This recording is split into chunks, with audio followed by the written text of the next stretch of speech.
बिस्मिल्लाहिर्रहमानिर्रहीम अस्सलाम वालेकुम।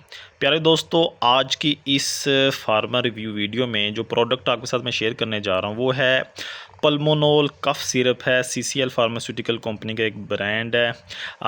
वेल नोन प्रोडक्ट है, बहुत अरसे से मार्केट में अवेलेबल है। इसकी शॉर्टेज का कोई इशू नहीं आता, इसके ब्लैक होने का इशू कोई नहीं आता। बहुत स्टेबल अवेलेबिलिटी के साथ ये प्रोडक्ट जो है मार्केट में मौजूद रहती है और ये बच्चों और बड़ों दोनों के लिए आप इस्तेमाल कर सकते हैं। अक्सर बच्चों को लेके बहुत सी जो उनके पेरेंट्स हैं कॉन्शियस रहते हैं कि ये खांसी का सिरप देना चाहिए, ये नहीं देना चाहिए।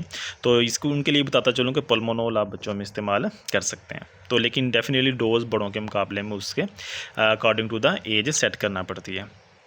तो पल्मोनोल और बाकी कफ सिरप्स के बारे में अगर मैं आपको थोड़ा सा बताऊं, देखें जिस तरह से, बल्कि मोस्टली चूँकि इस तरह के सिरप जो होते हैं उसको हदायत मेंशन भी होती हैं, यानी कि अगर आप बड़े हैं तो 1 से 2 चाय के चम्मच और बच्चा जो है निसफ से 1 चाय का चम्मच। तो एक चाय का चम्मच खाने के चम्मच का एक बुनियादी फ़र्क होता है कि जो चाय का चम्मच है वो छोटा चम्मच होता है 5 ml का, ठीक है। तो और जबकि जो खाने का चम्मच होता है वो 15 ml का होता है, मीन के 3 चाय के चम्मच बराबर होते हैं एक खाने के चम्मच के।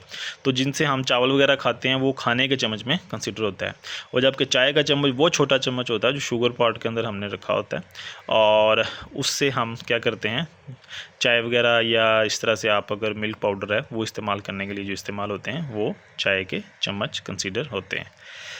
अच्छा, तो इसके साथ अगली चीज़ जो है देखने वाली वो ये है कि इसके अगर हम प्रोडक्ट्स को देखें, इसके इंग्रेडिएंट्स को, तो बेसिकली मोर और लेस वही हैं, जैसा क्लोरोफिनामाइन है, टर्पीन हाइड्रेट है, पोटेशियम बाइकार्बोनेट, ये बेसिकली वही प्रोडक्ट्स हैं जो खांसी के लिए इस्तेमाल होते हैं। लेकिन इसके अंदर और बाकी सिरप में थोड़ा सा ये है कि जब इसकी इंडिकेशन देते हुए या इसको प्रिस्क्राइब करते हुए जो चीज़ फिजिशियंस के जहन में होती है वो ये कि अगर कफ़ है, अगर ब्रोंकाइटिस का एलिमेंट अगर है, तो उसके अंदर अगर आपको महसूस लगे कि खांसी बहुत गहरी सीने से आ रही है तो तब पल्मोनोल सिरप जो है उसके अंदर एडवाइस किया जाता है। लेकिन बाकी हर तरह की खांसी के अंदर आप ये जो सिरप है इसको इस्तेमाल कर सकते हैं।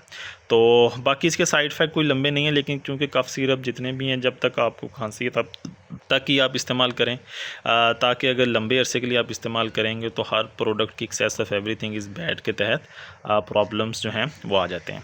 तो प्यारे दोस्तों, ये था आज का फार्मा रिव्यू।